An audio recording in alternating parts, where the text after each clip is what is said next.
stream has started. I'll play a song just shortly. Yeah. So Gracious is able to connect with Harold. Maybe I'll talk also with Luke that the stream has started. Because I'm about to start speaking English and yeah. Great.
We'll be starting shortly.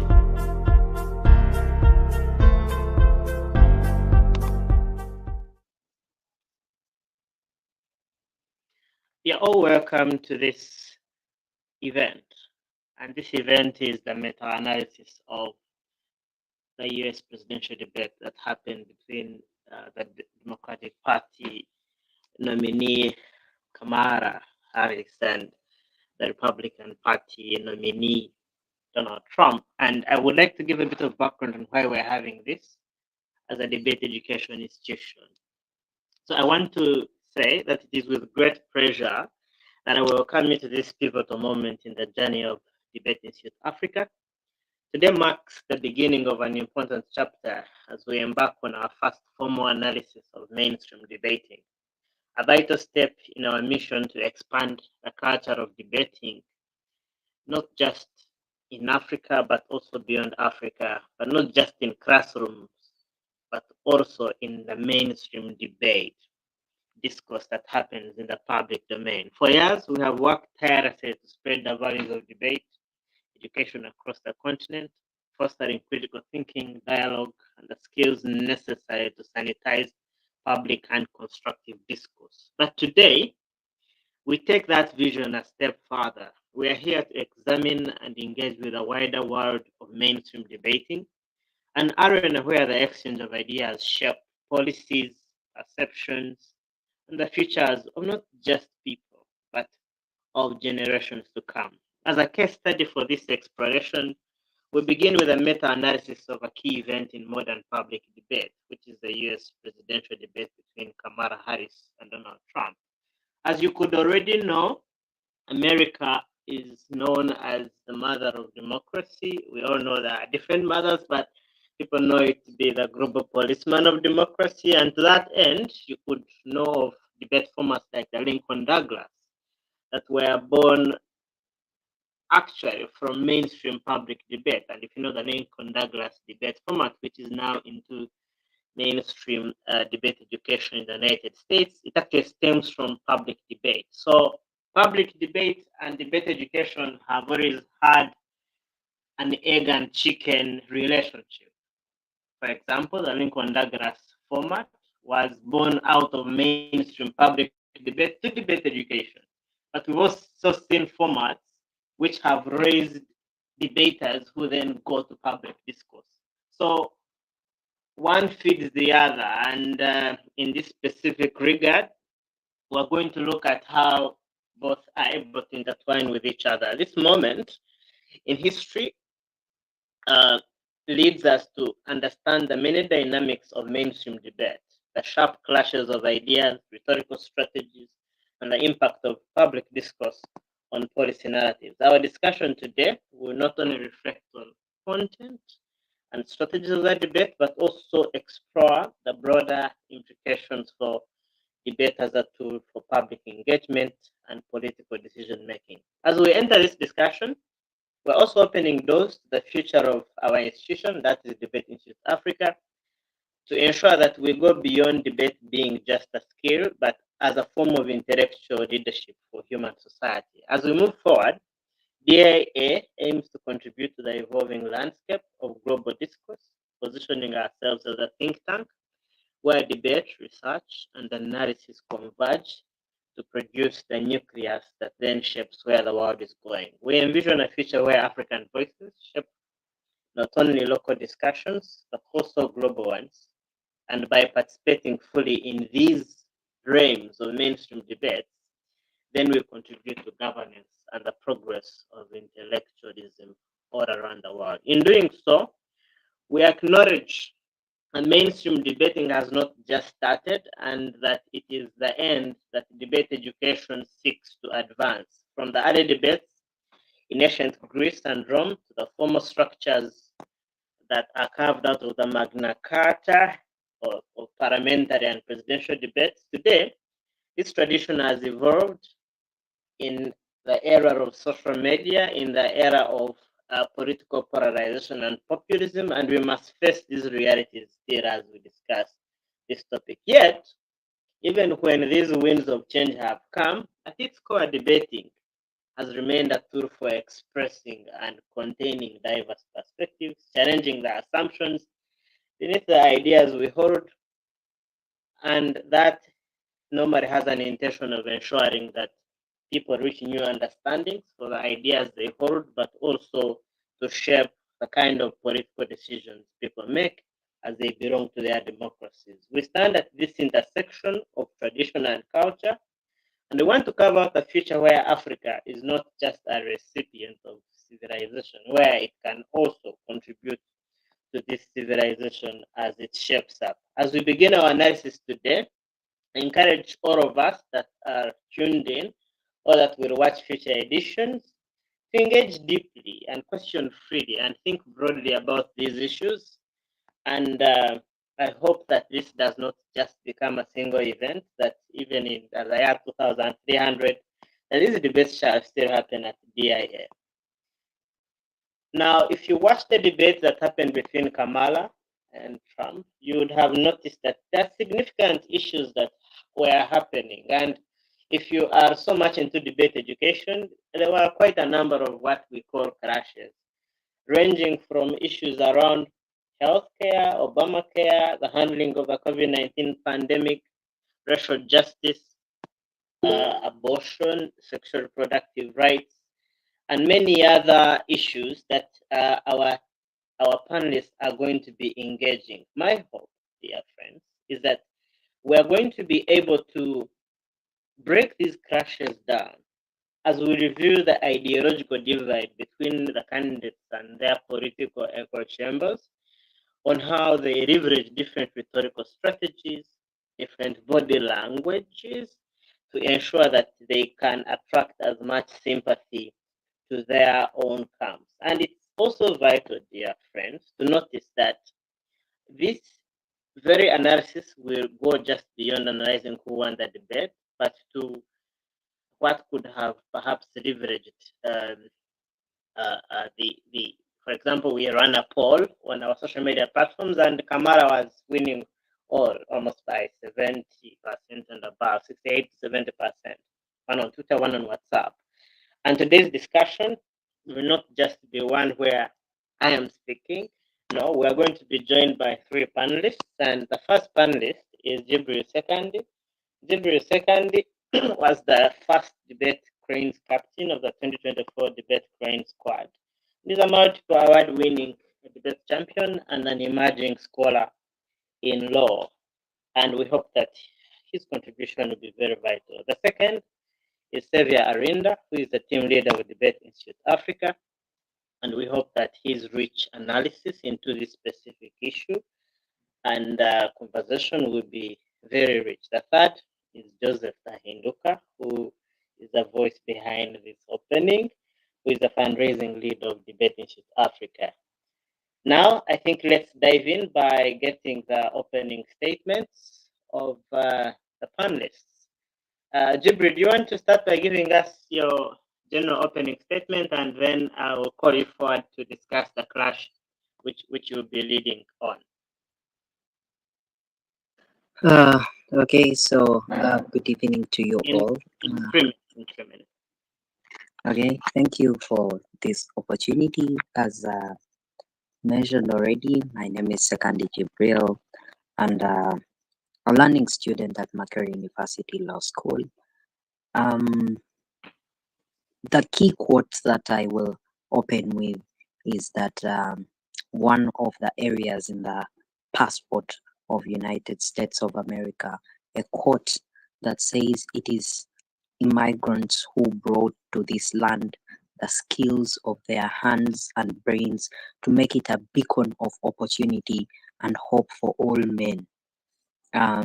This was added into the passport of the United States of America around like in 2004, when they felt after a message that was given off by a man called Lehman, who was actually a German Jewish immigrant whose parents had moved to the New York City and stayed there. And his perspective and his analysis about the relevancy of immigrants into the United States of America gave an actual image and an actual shape on how the land of United States of America was not only made or built to be great by the natives that had actually existed in that state, but also greatly made greater by the people that came from various areas of the world to make it great. So my area of concentration tonight will be about the immigration matter between Kamala Harris and former President of the United States of America, Donald Trump. Thank you so much, Jibril, for that opening statement. Let me now hear from Xavier Arinda. Xavier, are you in a position to give your opening statement? Oh, yes. Thank you, Joseph, for this opportunity. My name is Arinda Xavier. I'm a team leader at Debate Institute Africa, but also an accounting and finance student at Chambogo University. In my opening statement, I think I would like to first and foremost address the idea of a presidential debate and my thoughts on the presidential debate. Ideally, a presidential debate is meant to sway opinions and exchange ideas, really to buy into voters. And in the classical words of Bosser, one of the greatest debaters, debate is not supposed to be about who shouts much more or even louder, but who is able to make nuanced arguments that people are able to understand and get buy-in. I think throughout this session, we'll be able to break down whether or not either of the candidates were able to do that. And I'll be happy to break down how they discussed, especially on the economy of the US, specifically before the COVID pandemic, during the COVID pandemic, and post the COVID pandemic, as that was a very significant time that probably largely defines who they are, their manifestos, and what they are capable of in terms of building America and making Americans' lives much better. I will be very pleased for this discussion. I thank you. Thank you. Thank you so much, Sevia, for that opening statement. And dear friends, the third one is who is going to be me? I'll be looking at issues to do with access to sexual reproductive rights. As you could know, the Supreme Court of the United States overturned a law that had spent a lot of decades granting states to make abortion legal in all states, and that law was repealed by the Supreme Court, which had, according to the arguments that were coming from the Democratic Party, was given breath by the Supreme Court judges that had been appointed by President Donald J. Trump when he was still in power. So I will look at what Kamala Harris was arguing, saying that what Trump did made so that females lack access to essential reproductive health care that they need, but also secondly, to look at how Trump approached the clash when it came by. But maybe before we get to start, it's important to notice that we're going to use some sort of World Cafe format for this conversation. So what happens in that is that we will have an issue discussed by one person, and then we'll see fellow panelists raise either any reservations or concerns or even additions, and then we'll move on to the next issue. Yeah, so I was thinking we start with immigration. Jibril, the microphone is yours. We can pretty much get started.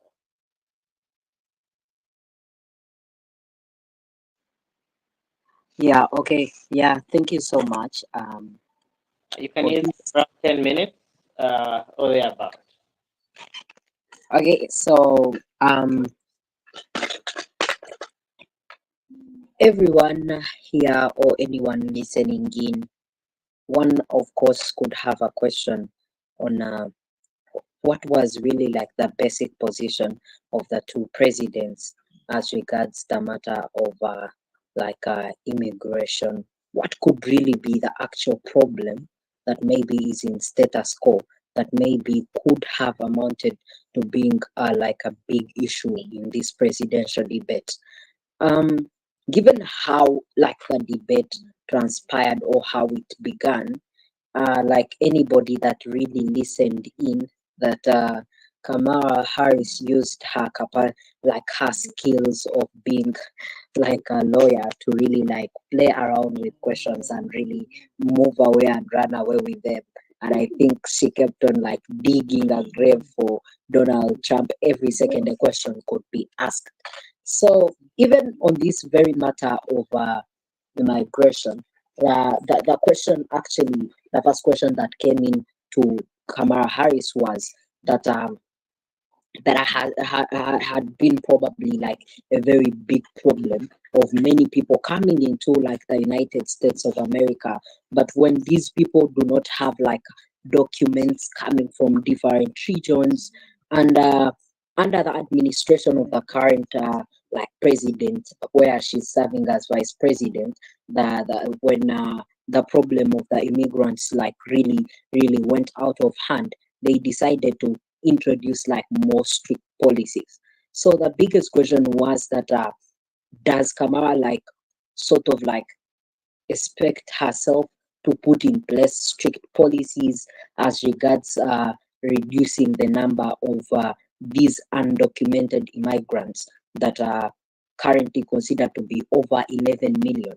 But her response first, she says that probably when she made an attempt or when she tried to put in place a bill that could probably be targeting reducing problems of people bringing in arms and other weapons into the United States of America and other illegal materials, that Donald Trump played a very big role of making sure that that bill could not succeed. Okay, at that level, she didn't make it so clear whether she would really desire to be so much strict. However, we've always heard and always seen Trump say that his stand is very strict, and he was actually willing that the people who are undocumented and they are existing in this state, they should really be deported. And they asked him that you have about 11 million of these in United States of America. Do you you say that you want to work with government entities like the police and the army to ensure that these people are cleaned from the nation? He still maintains his stand. He says, well, he thinks it is a very good stand and it is very okay for United States of America to have this. I think that's how he even tells people that you see these guys are here, they are eating our pets, something that everyone considered to be a lie and a fallacy. And on fact check, they were saying, oh, the issue that had happened wasn't the main thing that ate everywhere in America. They were really eating pets of the natives, especially for the immigrants. But when you try to pay bigger attention to the actual arguments, though he didn't really bring it out the way it was supposed to be, was a matter as regards the pressure on the resources that the natives that are existing today in America, or the citizens, are already facing challenges in the economy, Serbia is going to analyze, and with continuous entrance of very many people into USA, there is more pressure on the resources available. So he assumes that probably people, because people do not have capacity to maybe get job, they fail to get jobs. They in their attempt to get something to eat, they end up doing different illegal activities. As one of also his argument was that there are very many problems that are coming in from these people as regards the crimes that are created. So when you really try to understand the basic idea that was entrenched into this, was looking at it in a manner or a perspective that when you continuously allow in many people into the United States of America, that some of which are not even undocumented, documented, these people coming in through your borders without proper documents that show where they're supposed to be, what they're coming for. So you risk the security of the people inside the country, and you you put America as a state into a position that is not safe for its citizenry. And it being a democracy that probably cares about things like the life of the people, there is a concern that in existence of such people coming in, you would potentially be risking security, and this straining of people as regards the resources probably even makes the natives undergo situations that are so bad economically, which then means that the resources available cannot really facilitate people, which means that now there are many questions that of course come along. When you look at Kamala Harris's stand, in her attempt, of course, to get the buy-in of the people. But remember, America having people from everywhere in the world, we've already seen that even in their national debate teams, you often see many Asians representing United States of America. You find that there are very many races that, of course, make the United States. So her desire to garner more numbers, because this is an attempt to win the elections, you see that she doesn't really want to go the hard way. And on the other side, Trump is ready to go for the hard way, because his argument is that, you see, Americans need protection. The only protection that can be given by the state. If the state really decides to sleep on the job and they do not do what is necessary and expected of them, it means that you continuously intensify problems that come along from people. So the question then becomes, while it could be true that there is need to have these people in the country, should you be allowing in everyone, or if one is to be there, they should really deserve to be inside the country? So many things still stand. You see that the quote I started with, trying to talk about how immigrants are like brought like the skills into America to shape and make it like a beacon of opportunity, and hope to all mankind, like to everyone in the world. It's an idea that that blacks that were in America, different parts of America, the people that came in, built and shaped the economy, that it became so good. Because there is democracy, it becomes like an incentive for everyone to desire to be in such a state. Now, Donald Trump feels it is not okay to have very many people who like continuously enter into the country, as his argument is basically on resources, then second, security, which we think are very, like, when you really look deep, they are very essential things. Because when you have 11 million, like 11 million people who are undocumented, means these people, you probably do not, there is no easy chance that you can probably track their records, track what they do, where they be. So you probably find there is a lot of chaos that is always created internally. Even when reports show that there hasn't been so much of chaos, but we have already seen things like gun violence increasingly intensify in United States of America, issues of theft, like a trend has even been created and named on people who come from Africa, for example, that whenever you see a black man on the street running, you probably know somebody's gadget has been taken, because it is a trend that people have put like in place, and how people now perceive these individuals in that American society is that these are people that are probably living below like the standards like a normal American is supposed to live. So probably they will try to survive. That's how they end up going into like activities that are not allowed by the customs of the land, or what the law like permits people to do. So you find many people doing drugs, and it being an open society, it ends up creating like a lot of problems to the people. So you see that on the other side, Harris generally doesn't want to show that she deserves to be so tough, because when Biden realized that the problem had intensified and he made the policy more strict, there was a great reduction in the numbers of the people that were coming in, as well as the problems that were coming from them. So even when she doesn't want to show that being strict really is something that can be a factor to determine the setup of this society, you still see that even when Biden, who's the president, tried it,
or how it plays in the best interest of the people who are supposed to cast and like their votes for these individuals. But you see that then it turned out to be more of a blame game that, oh, this is bad at this one has failed at this. So you find that problems and questions fail to be not answered. But the basic question that then we would be having is that who probably has more of a chance of reducing the numbers of the undocumented immigrants, and does the idea that Trump presents like the one of taking back these people to their states become one that is really one that we can really rely on and maybe create better status quo. Yeah, when you look at it, that sometimes when the law decides to really be harsh on individuals, it sends a message to other people who would then try to bleach and try to utilize loopholes in a system. That when you deport maybe 2 million people, probably those 20 million people who were intending to use the very loopholes in the system, they would probably be in fear to do that. They would try to do like the proper protocol, follow the proper manner of getting into the country, have the documents that are required to be had by an individual. But on the other side, if you do not really like put in place like strict policies, it greatly means that you do not have like a clear incentive of probably solving the problem at hand. So the harsh side, the what is perceived as harsh, the one of deporting people or even implementing like policies that are more strict and harsh, even though it looks to be harsh and it is perceived as harsh, I generally think it could be something so good as long as it is done in the best interest of the American citizens.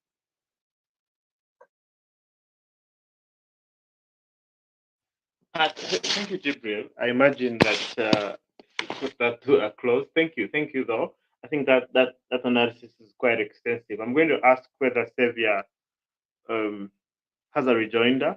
Do you have any rejoinder on the same or any questions you think maybe Jibril could respond to on the same?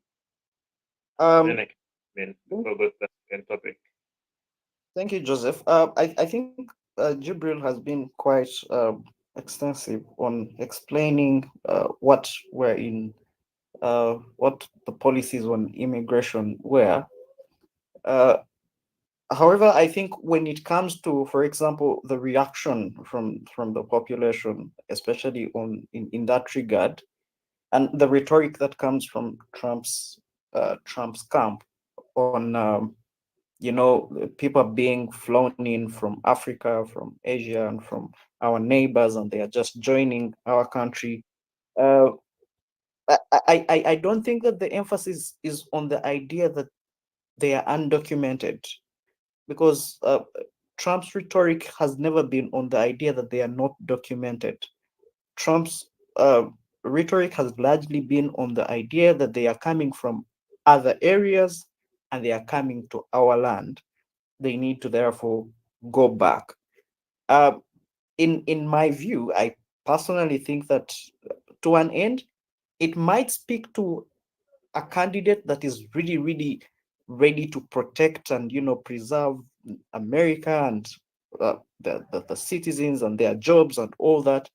But America, like you've said, was built in large part by people from different areas that contributed to the United States and what it stands for.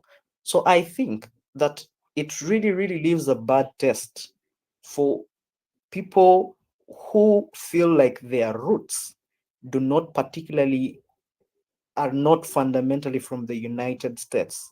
For example, we have the Hispanics, we have the Black Americans, we have the people that have come in from all these other countries, Mexico, and the different countries that surround the US.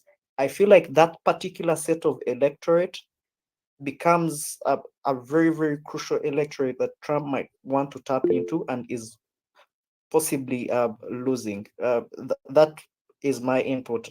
Yeah, I don't know what Jibril has to say about it. Jibri, don't take my rejoinder and then like you maybe answer at once as well. Okay, great. So from my end, one, I think Trump's rhetoric borders on the border between realism and populism. So I'm not having reconciled whether he's not trying to appeal to the wider American community, which is white, that is opposed against um, things like open borders. And as we all could be knowing, open borders, I think it's a policy which works best in Africa. And if you know recently, I think that the Rishi Sunak government that was kind of voted out of power was trying to leverage the concept of open borders to ensure if like you immigrate to the UK, they like just send you back to Rwanda or any other country which was willing. Or I think like the one Uganda has, any refugee who comes stays and can integrate into that community. So I don't know whether he's not populist or whether he's actually going to get these people and deport them. And I think as Jibril as well said, if you know if you know about America, and I think it's also severely highlighted about this, America has been constructed by this whole concept of liberalism, the idea that we are different, but then we are one, that kind of thing. So, um, and that stems from immigration, from the fact that we're different cultures, and then we can become like one people, even when that cannot be an overriding idea that is can guide national policy. That since we're like all similar, let's like just open borders.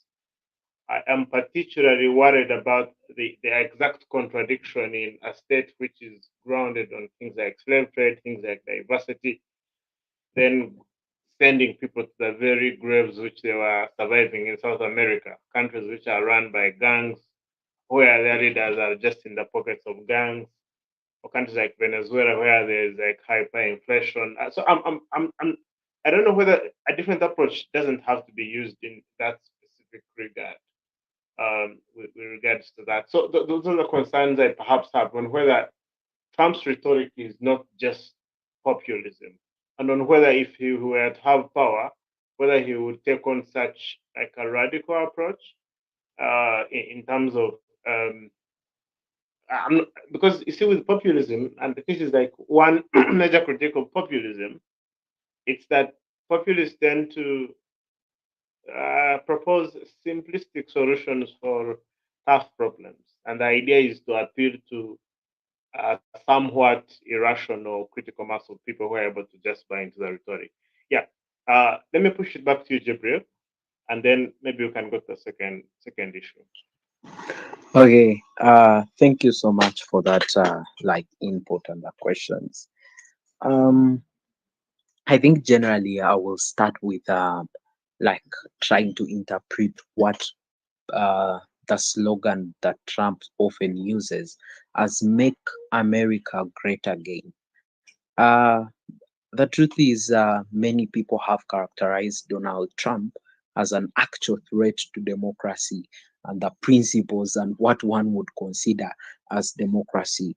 Yeah, you see, his issue and the way he often brings out the image of the people that are coming to America. Um, I think when he was even characterizing crimes, he was saying there are new crimes that we call immigrant crimes.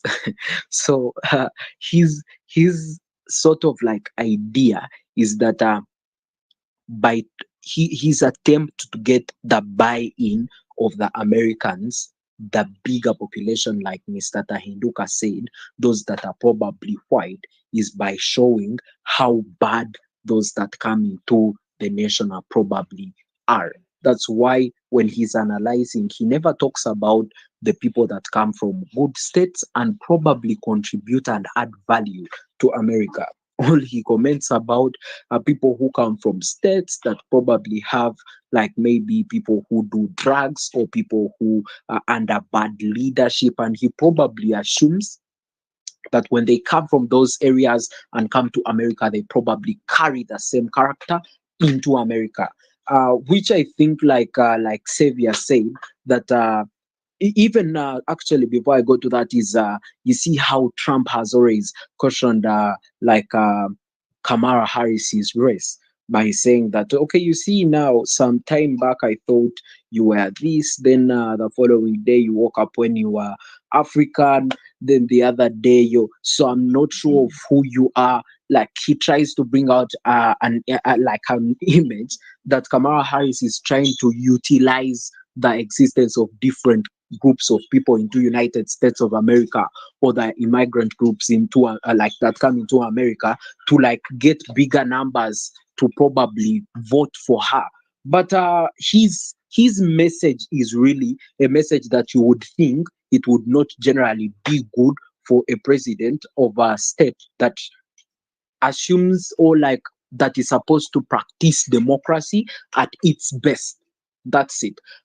You would probably think that if his intention was to eliminate the threats that really come from the immigrants, it would not be by totally blocking the immigrants from coming in, but rather by trying to see those who come in, how they probably do not like happen to have like a threat to the country. Because like, you cannot change the history of the United States of America, that those who shaped it were people from different lands, and that is the sort of context that you think America will always exist it with forever. So when you try to really sort of like divert from that, then the many questions come up. How are you able to have like inclusivity of different individuals in your government if you're not able to even handle a matter of the individuals that probably be coming into the nation? However, even though we could like sort of like characterize Trump and like really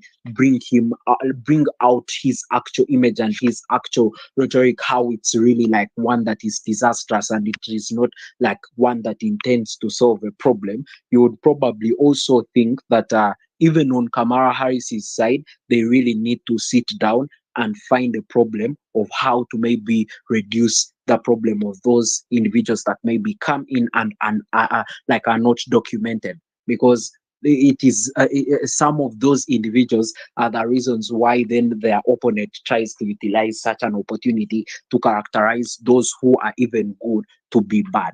So it is better that on Harris's side, they can probably also block the bad from happening in order to stop the opponent from creating room for like creating a bad image or like perspective of these groups of individuals that you probably think not all of them, like the bigger numbers, are not even bad to to the economy or even to the United States of America.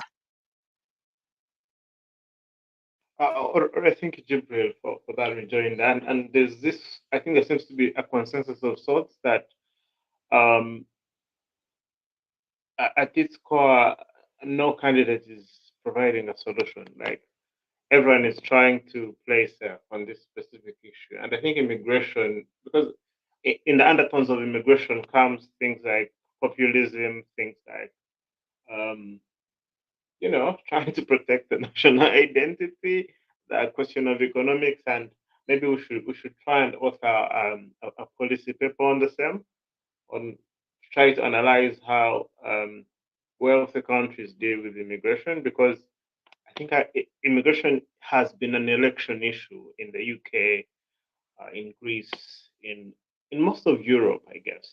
It has been an election issue, and I think it's about time we kind of have that conversation. Of course, we never have that conversation in Africa, do we? Or do people vote from issues anymore?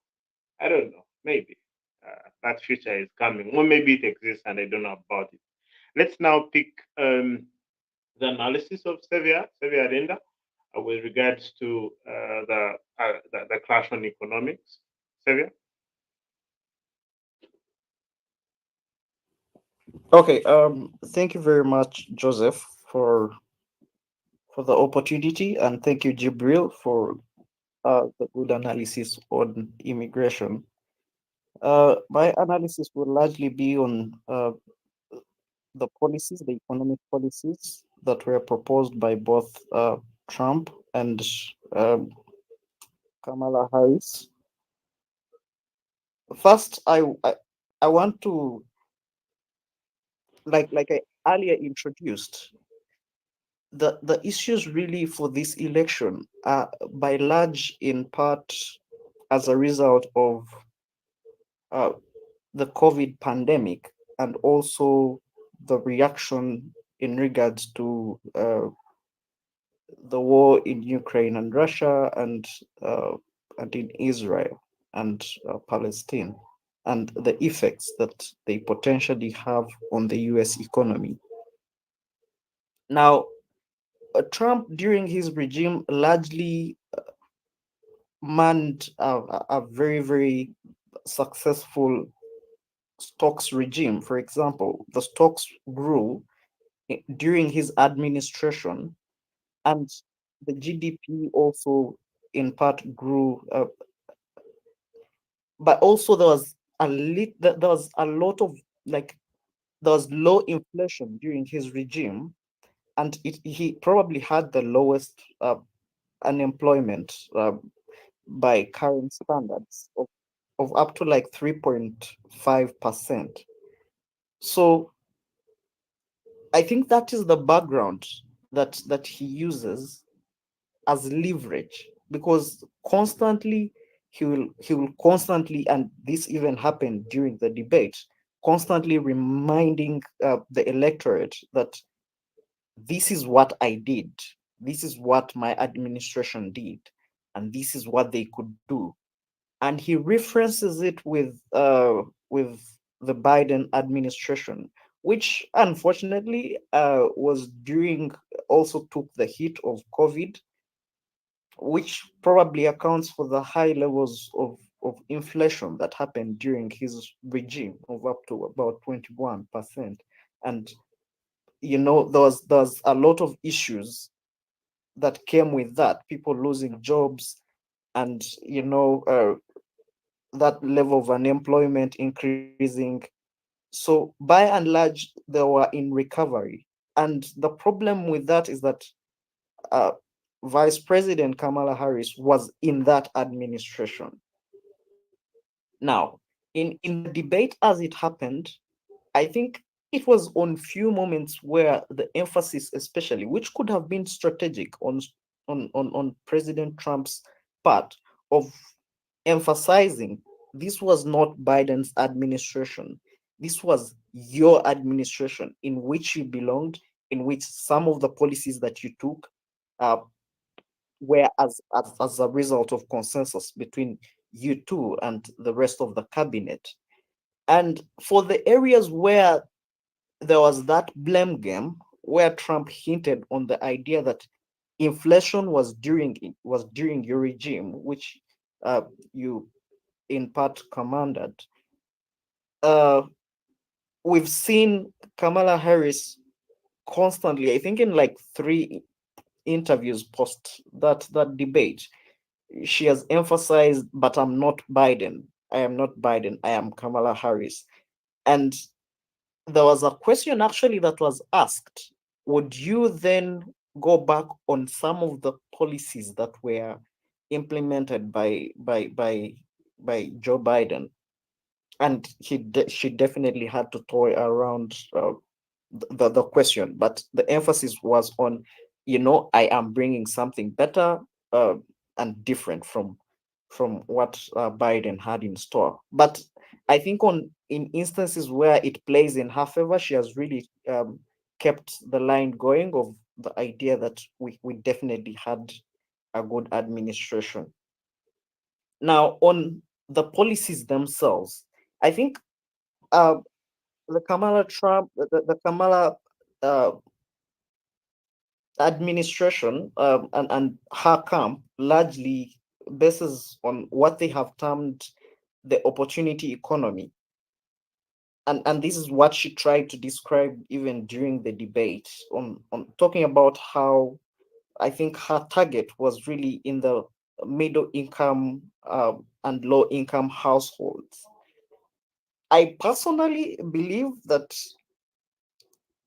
it is because of particularly two things. One is because it sounds to me like she's really really taking a lot of advice from Barack Obama, because when you look at her rhetoric and her answering of questions and how she references it with who she is as an individual, and you look at the playbook of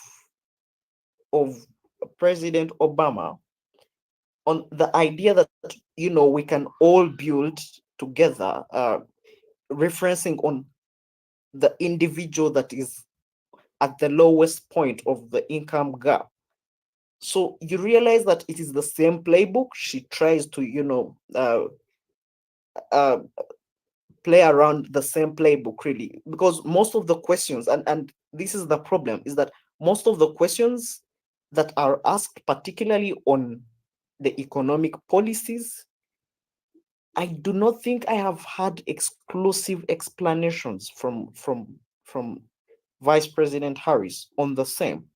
What she consistently refers to is the opportunity economy and how she will help the middle and low income households. And if you'll check most of the statistics, um, especially by the people that have had the polls, they do not really get what she's hinting on what the actual policies would translate into. But by and large, that's what she says. She says that she's trying to create an opportunity economy. And I think her biggest talking points are on first time homeowners getting about $25,000, on first time parents and the child tax credit, because childcare is again a highly contested uh, uh, issue, especially when it comes to the economy. So I think both of them have tried to suggest child tax credits, but why it plays in favor for uh, Vice President Harris is that in reference to the in reference to her stand, especially on abortion and all that, it sort of creates like more buy-in when she explains why she fares much better in taking care of the new parents that have probably more than one dependent child. She has insisted, I think when you look at her strategy, it is on sort of empowering the middle and low income status Americans, and sort of being a little bit hard on the rich Americans, the probably like the 5% of the rich Americans, because her other proposal is, for example, on the corporate tax, and she's planning on increasing it up to like 28%. And again, this definitely would have an effect on the economy. But what she's like Jibril said, elections are really also about numbers and what people buy into. I think the largest population of Americans might belong to the middle and low income status, which means they would definitely have no problem with you taxing the rich highly, and creating more opportunities for them, in as much as they don't really see on how it directly affects them in terms of how the prices then would definitely heighten once the corporate tax is increased. On the other hand, her other policy is on expanding tax deductions, especially for small businesses, and particularly on not raising taxes for people that make around $400,000 and less per year.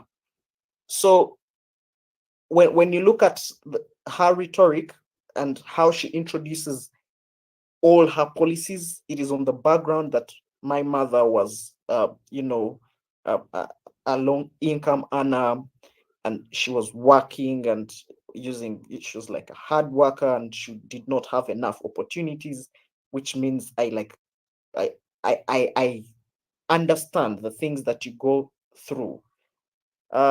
However, I feel like on my side, she has not been really, really, really. She has not bought into most of the hearts of the people in regards to explaining how the policies will translate into them actually having that money, because the idea cannot only be on you making conditions favorable. The idea is not on affordability. The idea has to also be on wealth creation. How will these policies translate into me having money in my pockets and creating more wealth for myself? So yeah. Again, now when you go to Trump, for example, like I said, he's using a lot of cushion on what his administration was able to do when he was president. And his policies are largely, and like Jibril said, in terms of immigration, he does the same for the economy. He introduces really radical, I don't want to call them radical, but they are tough measures, really. His tough measures are largely on tariffs. He says that products from China will attract tariffs of up to 60%, and about 20% originally before the debate and 10% after the debate from the other countries in terms of tariffs. That is the first policy, the first major policy. The other one is on deregulation in energy and the financial industries. Uh, so I think both of them have realized that the idea of deregulation probably in a capitalistic economy really works. But I think that when in contrast, Kamala's policy is on trying to sort of regulate it more and regulating the idea of the free market economy and how people really just trade by creating those exemptions and taxes and increasing the taxes and creating like deductions, especially for the people that do not have access to opportunity. On the other hand, Trump creates deregulation, especially on energy and financial industries, but also he increases a little bit on the corporate taxes, but not very highly. Um, but when you look at the opinions, especially from like the banking sector, they largely do not buy into his policy because again, the tariffs definitely have to affect the people because it's more or less a sales tax that if I'm paying this much of a tariff, then my products will translate into being higher, especially for the manufacturing industry that largely depends on countries like Taiwan. And when you look at big industries like Apple that largely depend on China, their products will translate into higher prices because of the tariffs that are exerted onto them. So the idea really is that it will create a problem again for the normal American. But like I've said, perhaps most of the Americans might not be interested in what it will translate into, but on the rhetoric itself, on yeah, I will go head to head with China and I will make sure that they are paying us back because that's what he said. He said that I will make sure that these countries pay us back for the times that we have contributed to the world, like we've contributed to them, so they have to pay us back. And this is how he largely like talks about the economy. And then the last bit I'll talk about is in the debate itself and the translation to the votes and the polls.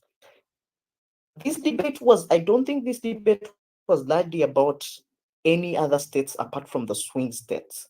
Because most of the other states, and because America goes by the electoral college voting system, I think most of the other states are not really what the presidential aspirants should have eyed on, but rather the battleground, what they usually call the battleground states, which are usually the swing states.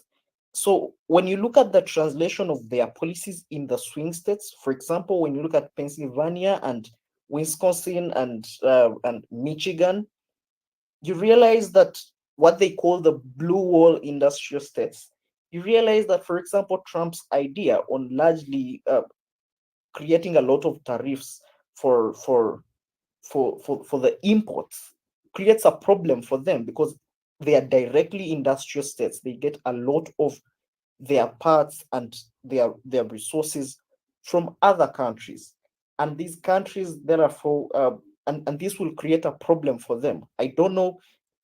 Again, I think that probably the electorate is more interested in what they have to say than what it translates into. But definitely, when you look at the what the bankers have to say, the people from, for example, JP Morgan, uh, uh, and other economists, the likes of Goldman Sachs, you realize that they do not really buy into the economic policy of, heavily creating tariffs on imports. When you look at a country such as a state such as Georgia, it really has a migrant threat. It was performing well in the Biden administration, but because of, I don't know, because of the good performance and how it developed, it got a lot of swell in terms of new residents, some of them migrants. So I think that is good for Trump when he says that these people need to get out. I think most of the Georgians would buy into the idea that take them out of here, but also the idea of the better performance during the Biden administration and how they have been able to recover and their economy recovering, getting more jobs. I think it's a good playbook for Kamala Harris. We'll definitely see how that shapes up. When you look at Arizona and maybe North Carolina, they have had really, really high inflation. And by and large, I think this would be like a good opportunity for Trump to like advance his past record and show why, for example, in the current administration, there has not been a lot that has been done to cater for them, because the idea is the more swing states that you buy into and are able to vote for you, the better that you are able to get higher chances of winning this election. Again, the key contested issue in those two states, Arizona and North Carolina, might be on high housing costs. Now, on high housing costs, Kamala Harris performs much better because her policy creates a lot, focuses a lot on first time owners, and also on creating a lot of deductions, especially when it comes to housing. So I feel like when it comes to that, she probably could perform better. I think the problem I might have is that I have not really, and most of the American citizens, when you look at the reactions and the comments, they do not get the full idea of what the Kamala Harris policies really translate, or what it could mean for them. Perhaps a person might not be a first time homeowner, might not be a parent. So such an individual wants to know, how do I get helped? Might not even own a small business. Might just be employed. How do I get helped as an individual?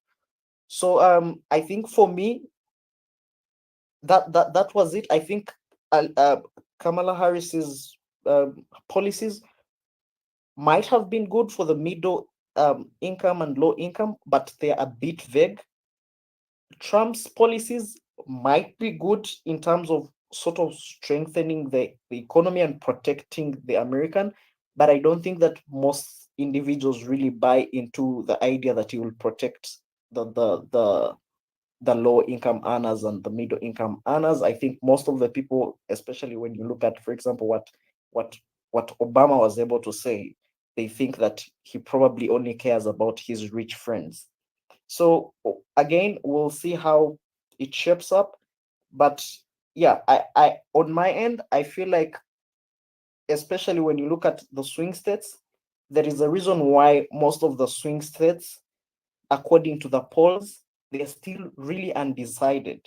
If one is winning, it is by very, very, very few points, really. Most of them are still tied, and it's because none of them has really, really impressed the voters on why they then create like better economy for them. I think that's all I'll weigh in for now. Yeah, thank you for the opportunity again. Thank you, Sylvia, for that comprehensive breakdown of the economic, um, really the economic position of both candidates and their grounding in economic theory and realism. I'm going to pick rejoinders. Jibril, if you're on the call, do you have any rejoinders on the same? Um, okay, first of all, Xavier, thank you so much for that breakdown. Maybe something that could also maybe like sort of like echo or like talk about is that very many questions as on the side of Kamara. Um, it kept me asking myself how, because today when there is a burning factor in the economy, she then says, "Oh, my policy is intending to solve that problem." When there is maybe a problem of maybe like prices, she'll be like, "Oh, the policy is intending to solve the problem." I think many people are still pulling her down on how. Then the Trump style, of course, of commanding the economy, he has this say of, you see now, when I was president, I was controlling the economy. When I was president, he keeps on taking us back to the days when he was serving as president, but never brings out the actual like practicability of how then his policy that he's intending to put in place will really solve the problems of that bigger population.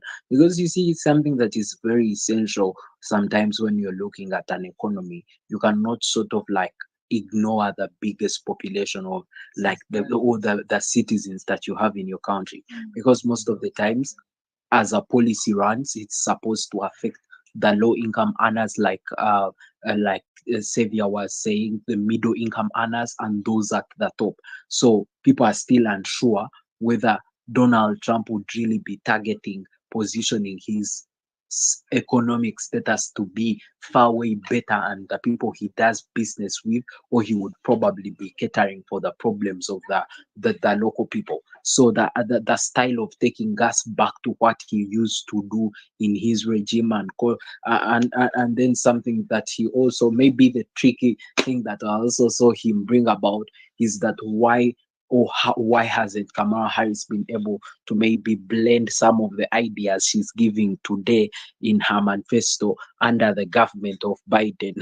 That why is it that they failed in most of the aspects as regards the economy? So many people, like Xavier said, are undecided because what is being given to them as the a cake, as the like the cake of the economy, doesn't really amount to the actual solution that the Americans would expect from the presidents, from those intending to be the president.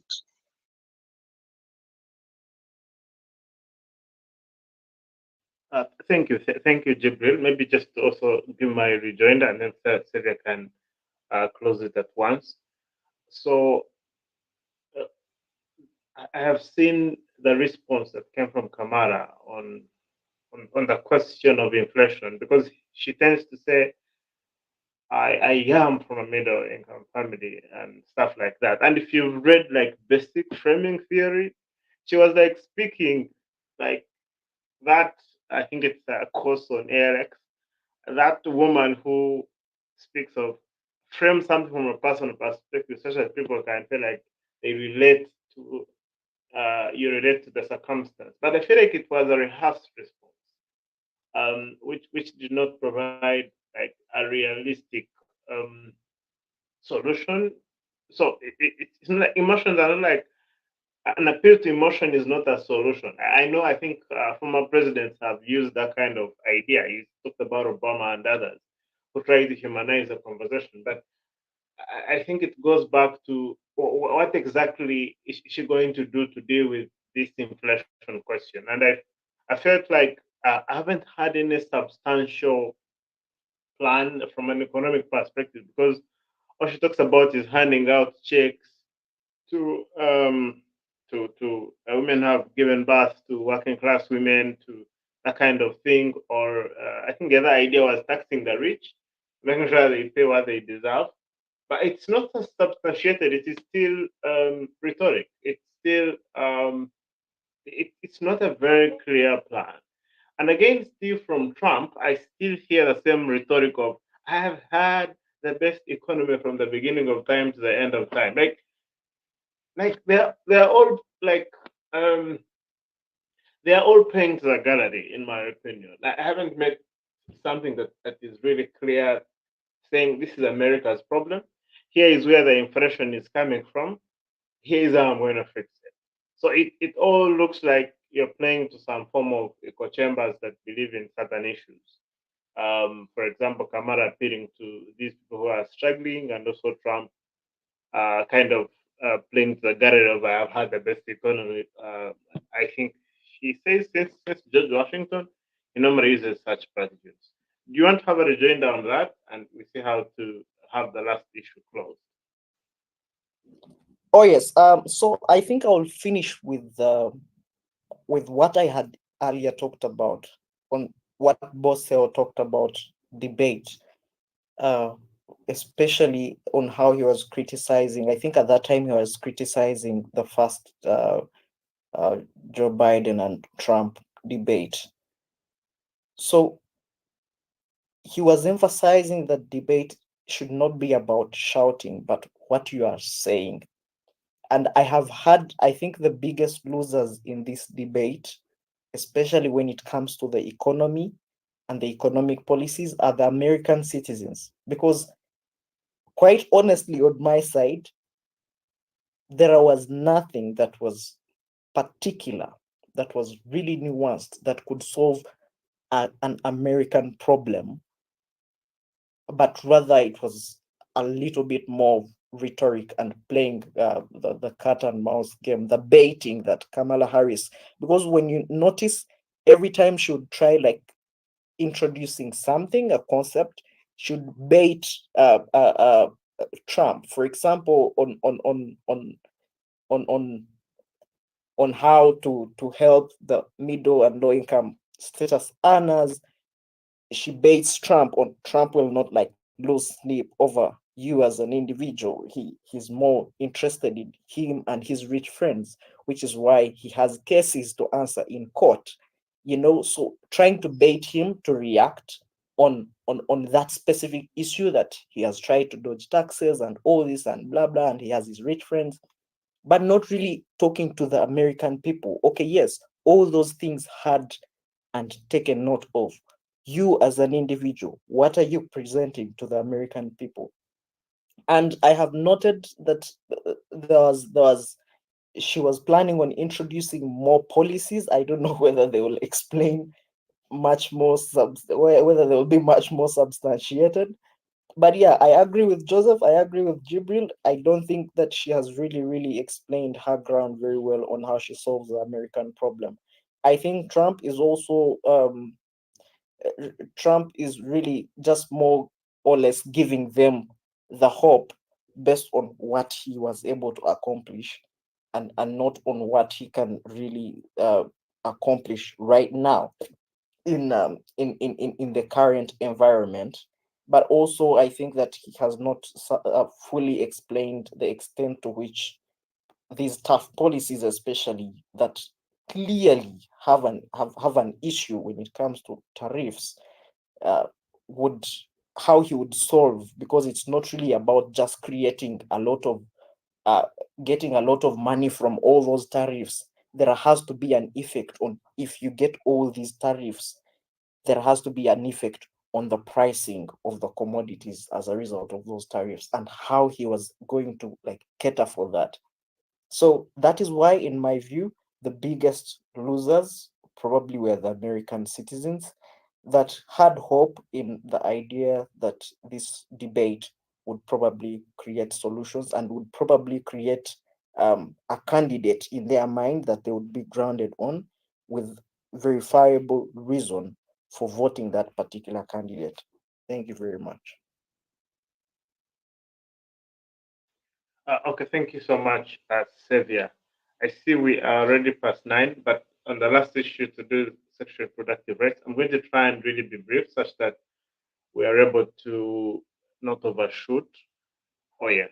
So how about we start? So we all know that during Trump's first um, first uh, first regime in office, he had an opportunity to replace uh, Supreme justices that had died, and in so doing, he appointed um Supreme Court justices that had a conservative background. So for those of us who could be listening in and the word conservatism is kind of a buzzword. It's more or less like a political philosophy that pays more attention to less liberal outcomes of social life. So, for example, it would be pro life rather than pro choice. For example, it will not be so much pro choice to the extent that it is allowing things like the evolution of gender ideology into LGBTQ plus or the rainbow community. So they are quite conservative. They are strong believers in God, stuff like that. But just a bit of background. So those very judges uh, made it so that the balance on the balance on the Supreme Court justices can be in such a way that any issue which comes to that court then is favored by, from a conservative perspective. So they repeat a law called Roe v. Wade, but maybe was also like Roe v. Wade. So in the year 1970, Jane Roy um, filed a lawsuit against Henry Wade, a district attorney of Dallas County, Texas.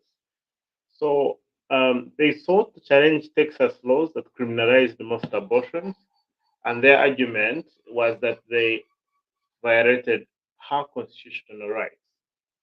In 1973, 3 years later, the Supreme Court, which was then dominated by liberal judges, ruled in a 7-2 decision that the Texas law was unconstitutional.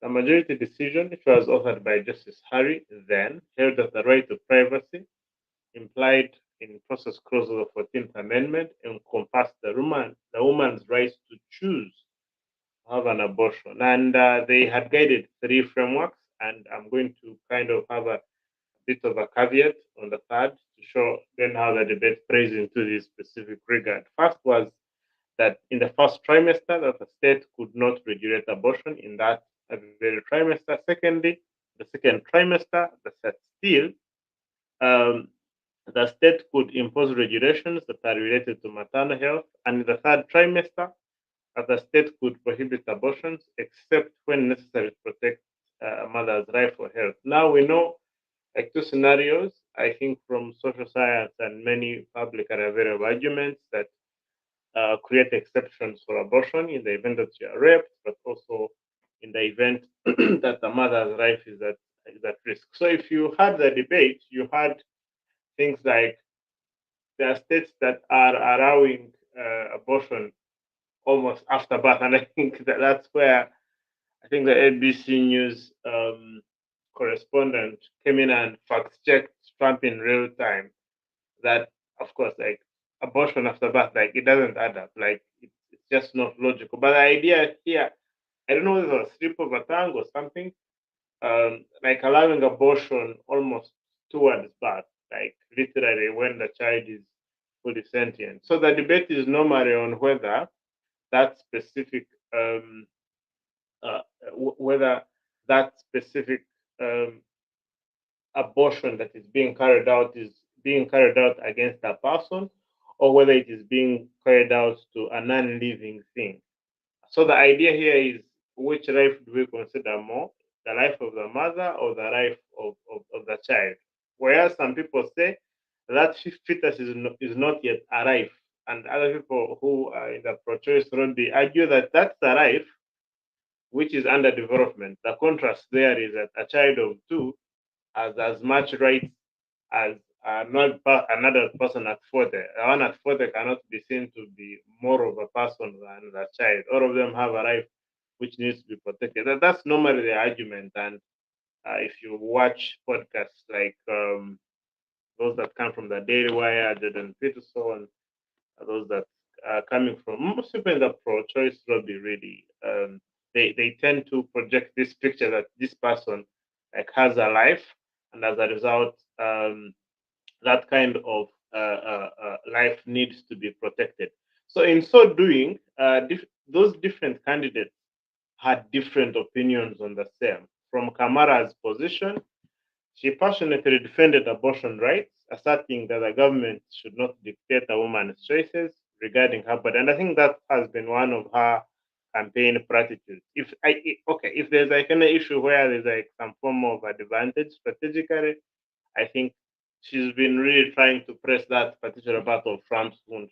She further emphasized that the commitment to restoring protections under Roe v. Wade, pledging to sign legislation reinstating these rights once she's elected. You can check a number of websites, really, they have this information. So Harris further says that Trump's election could lead to a national abortion ban, framing this as a direct attack on women's rights across the country. And yes, and you see, Trump, I think, came in and said, "Oh, well, I'm not advocating for that. That what I did with advocating for my policy on abortion was to ensure that states make that decision rather than the central government making that decision and that decision becoming the Bible truth of every state. The idea was that Roe v. Wade decentralizes that specific decision, not to be the supreme law of the land, but to the extent that when a state chooses to make that decision, then it is able to kind of make itself clear at that specific regard. So Donald Trump had two positions. The first, which I have highlighted, is that he positioned himself as a proponent of returning these very abortion decisions away from the Supreme Court as enshrined in the Roe v. Wade law to individual states, claiming that many Americans favor this approach where several states, which are those micro communities that America has formed from, can make that decision. And I think he refrained from the debate on whether he was directly responsible for limiting this specific approach. And that's how he keeps it. And again, this information is public and available. The other is that he claimed that, and this is where really ABC got itself into trouble, or whether Trump got himself into trouble, where he made the claim that late-term abortions and post-birth procedures were being made, and I think they were fact-checked in this specific regard. And I think he, in my opinion, when I read into the rhetoric, I fairly thought he had an argument, but I think he failed to make it very well. Yeah, because his argument almost is that there's abortion post-birth. I broadly thought there could have been a better way of framing an argument to do with um, those babies have a life, and that life needs to be protected. And maybe framing out issues like rape, issues like women's health, and then you concentrate on the issue. So I felt like he took that case at its worst, rather than really composing a rational argument to support the right to life for children. I felt that that was a very, very bad. Whoever prepared him for that debate really created a problem. So the approach which both candidates took, of course, affected their campaign strategy in different ways. For Harris, this was an opportunity for her to really identify as strong advocate for women's rights, and I brought the thought that there was reasonable conversation from her side, and by passionately defending for these reproductive freedoms, she of course consolidated the democratic voters, maybe who were undecided, or even those who simply are the undecided moderates who may be concerned about the implications of Trump presidency on liberal values like the access to crucial reproductive rights. And I think she was quite broad. On Trump, um, I Trump played itself. So at one point in time, it could have really watered down the approach that the Democratic Party was using, which was really to regard him as one that then is causing these people to not access abortion in their state, stuff like that. Um, but I thought still that his positions, especially when he was trying to make that conversation to look like these guys are even killing babies after that. I feel like that was taking the case at its absolute worst. And even if you were to take that case at its absolute worst, I broadly thought there could have been a better way of doing it. I'm at the close of my analysis. Is there any rejoinder? I see we should get in like in 5 minutes. I see we've shot by like 30 minutes. I'd like to keep this in check. Who wants to start? Jibril, Xavier? Yeah, Mr. Hinduka, thank you for that, like sort of like chain of breakdown. But maybe my basic thing that I could probably make comments about is the general ground that Harris is using in this campaign, and how she sort of like perceives freedom as a whole, that she sort of like generalizes it as something that probably shouldn't sort of like be limited, that people should be allowed to explore. And of course, like I earlier said, that this is all like a political weapon being used against Trump on how to maybe win and garner more numbers. Because when she says that, you see, you shouldn't be like trying to determine what an American woman should probably be doing with her body, then it entails very many factors. The question becomes, don't you think there are specific situations where you need to limit individuals? Because when Trump says that people are voting maybe when they are at birth, I think, like you say, the idea is that when someone really like aborts at the 8th month, probably the kid is like ready to be produced, but somebody aborts not because there is any medical problem, but because Harris says it is her freedom to do so. So you see that it sort of like creates some unwanted stand, that you probably think that a little conservatism sometimes becomes a protecting factor on how society in itself becomes structured. Thank you, Jibril, for that rejoinder. A little conservatism is not a bad thing, right? Okay, okay. That was quite a statement. Xavier?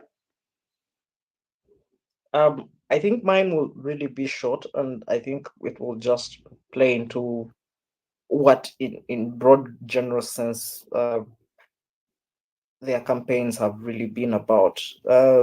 When you, for example, like you said, when you look at what they have talked about, the issues they have talked about, I I think that by and large, Trump is more of a populist than probably Harris is, because there has been a lot of fact checking. I think there hasn't been more fact checking in what presidential aspirants say than in the elections that Trump is involved in, because he'll really say something and all of you will sort of first sit upright and want to know, is this actually happening? The same thing with people eating cats and dogs. Probably the same thing that he was talking about when he was referring to the pro-life choices.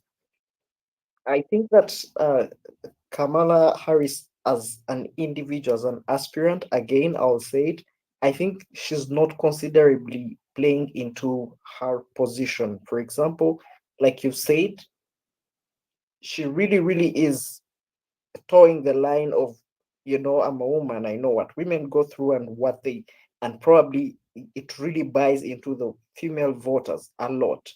And it could probably buy into a lot of the electorates, the voters that would probably vote pro-choice. Now, I do not think she has significantly done that.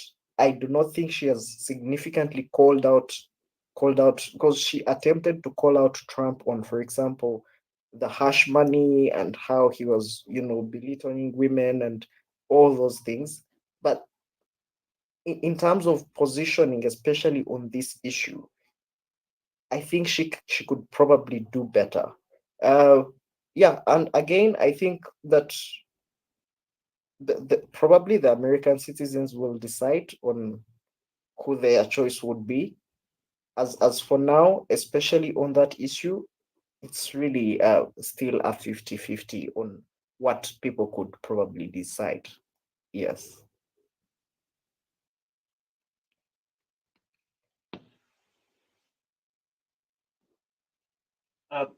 Thank you for that analysis, Xavier and Jibril on these three issues. Maybe for us to have closing statements generally on the debate, and I think that will mark the end of our evening. Maybe before that, I see someone else on the call. Gracious, do you have any comments before good people can have their closing statements?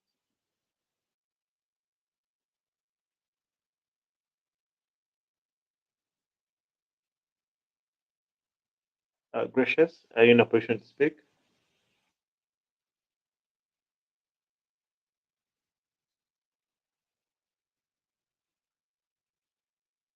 Okay, it looks like Gracious is indisposed. Let's get to have Jibril's closing statement in a minute and Xavier's as well. And yeah, we should be good to. Okay, first of all, probably I'll first by thanking you for making this arrangement and giving in the opinions well, from which I've really learned a lot. And I hope that everyone that will get this content will probably pick something. Maybe more in the closing, I would really say that America, as America, has a history of providing leaders of different shapes that tend to be driven by the systems of the parties they belong to. So sometimes, even when you feel like you doubt the levels of intelligence of a certain like leader that could be in a race, you will sit and remember that, oh, this is maybe a Democrat, or this is a Republican. So you feel like, oh, he's maybe not him, or like the individual is really running by the motives of a certain like party. But when you really see that what we are really having for like the last for this race, you really think like maybe America could deserve to have even better leaders than those in the race. Oh yes, oh yes. Most people have said, "Wow, wow, America, yeah, like that's all you got for us, right?" Yeah, sure. But it's good to see, us to know that perhaps these things are not exclusive to certain parts of the world. They are symmetric, um, and that leadership is a human virtue which is normally on the table of anyone who chooses to have it. Yes, Xavier, your closing statement. Okay. So in closing, I think the election that is going to happen has largely it has cast the United States in new light, especially the position of Donald Trump and what he was going through before he was actually on the ballot, the circumstances under which Kamala Harris got to go on the ballot, and especially on their fundamental uh, principle that they have always preached to the world about democracy and doing all these specific things. I think this has been one of the biggest tests that the US has really had, especially as a beacon, as a country that has always castigated country A, B, C, called out all these other countries, significantly reducing, taking away that sort of buying power and that sort of leverage in castigating all the other world leaders. So it has probably been a very big test, but it has also showed the rest of the world that perhaps you are not as as great as you have always preached. Perhaps other countries also have those issues because of specific reasons that you might also be going through. ultimately, I think that America has largely been a country of systems, and their their support and their thriving is largely on the systems that are already in place. And whether or not Kamala or Trump go into office, I think largely the systems that are in place will still significantly support them in that regard. So perhaps the American citizen might be disadvantaged by not getting the maximum output from what a system could benefit from, having a very good leader. But on average, they might get what the system can provide, the already existing system. Because when you look at the leaders, like Jibril said, really, we all think there could be better for America, because when you look at the mainstream media channels are largely the ones spending a lot on pushing the policies and pushing the camps and creating the conversations and rhetoric on who the people should vote, and not the candidates themselves. And I think this is problematic, in stark contrast to the previous candidates of the previous elections. Um, Ultimately, I would like to thank Debate Institute Africa for organizing this meta analysis. I think it creates much awareness on what is happening, especially in the geopolitics of the world, but also creates a lot of insight on how we can better our systems. I thank you and I wish you all a very good night. Thank you, Jibril, and thank you, Xavier. It was lovely moderating this session. To all you who are watching, Gracious, and other people, and anyone who will watch later, thank you for joining us on what will be a very long journey as DIA enters mainstream public debate discourse. And we hope to have our contribution to sanitizing public discourse. Thank you. Have a lovely